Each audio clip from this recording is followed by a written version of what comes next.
ಕನ್ನಡಿಗರು ಕೈ ಮುರಿದು ಕುಳಿತರು.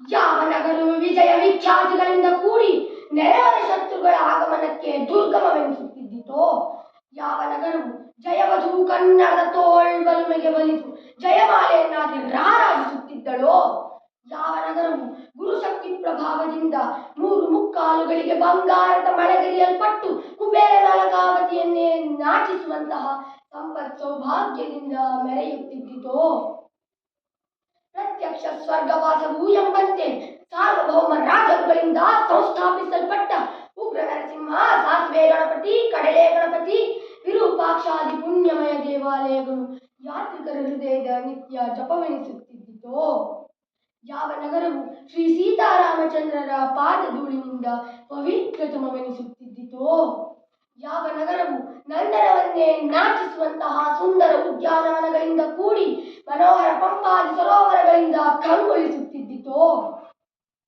ಹೆಸರಿಗೆ ಅನುಗುಣವಾಗಿ ವಿಜಯನಗರ ವಿಜಯನಗರ ಎಂದು ಪ್ರಖ್ಯಾತಿ ಪಡೆದಿದ್ದಿತೋ, ಅಂತಹ ನಗರವು ಇಂದು ಸರ್ವನಾಶವಾಗಿ ಹೋಯಿತು, ಸರ್ವನಾಶವಾಗಿ ಹೋಯಿತು. ಕಾಗಿ ಗೂಬೆಗಳ ವಾಸಸ್ಥಳದಂತಾಯಿತು, ರಾಜಬೀದಿಗಳು ರಾಹುಗ್ರಸ್ತದಂತಾಯಿತು. ಕನ್ನಡಿಗರ ಸರ್ವಸ್ವವೆನಿಸಿರುವಂತಹ ಆ ದೇವರುಗಳ ವಿಗ್ರಹಗಳ ಅವಲೋಕನವು ಆ ಪುಂಡ ಜಮಳರಿಂದ ತುಂಡರಿಸಲ್ಪಟ್ಟಿತು. ನೋಟಕ್ಕೆ ಆಹ್ಲಾದವೆನಿಸಿರುವಂತಹ ಆ ನಗರಗಳ ಅವಲೋಕನವು ವಾಯುಸ ರುದ್ರಾದಿಗಳ ವಾಸವೋ ಎನ್ನುವಂತೆ ಭಯಂಕರವಾಗಿ ಹೋಯಿತು, ಭಯಂಕರವಾಗಿ ಹೋಯಿತು.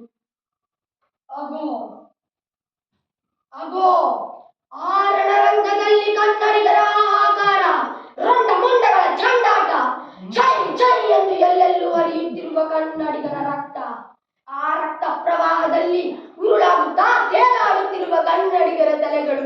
ಅಯ್ಯೋ, ಎಲ್ಲವನ್ನೂ ನೋಡಿ, ಇದೆಲ್ಲವನ್ನೂ ನೋಡಿ ಕನ್ನಡಿಗರು ಹತವೀರ್ಯರಾದರೆಂದು ಜಯವಧು ರಕ್ಷಕರಿಲ್ಲದೆ ಓಡಿ ಹೋದಳು, ಓಡಿ ಹೋದಳು.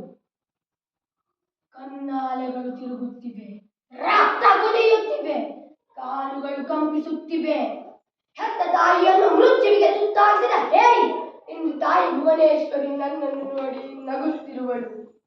ಕನ್ನಡ ನಾಡಿನ ರಾಷ್ಟ್ರವೀರ ಯಜ್ಜಮ, ಯಜ್ಜಮ, ಕನ್ನಡ ನಾಡಿನ ಹೆಮ್ಮೆಯ ಪುತ್ರ ಯಜ್ಜಮ, ಯಜ್ಜಮ ಎಂದು ತಾಯಿ ಭುವನೇಶ್ವರಿ ನನ್ನನ್ನು ನೋಡಿ ಅಣಕಿಸುತ್ತಾ ನಗುತ್ತಿರುವಳು, ಅಣಕಿಸುತ್ತಾ ನಗುತ್ತಿರುವಳು. ಅಗೋ ಅಗೋ ಆ ವಿಜಯನಗರದ ಸ್ಥಾಪನೆ, ಆ ವಿಜಯನಗರದ ಏಳಿಗೆ, ಆ ವಿಜಯನಗರದ ವೈಭವ, ಆ ವಿಜಯನಗರದ ನಾಶ.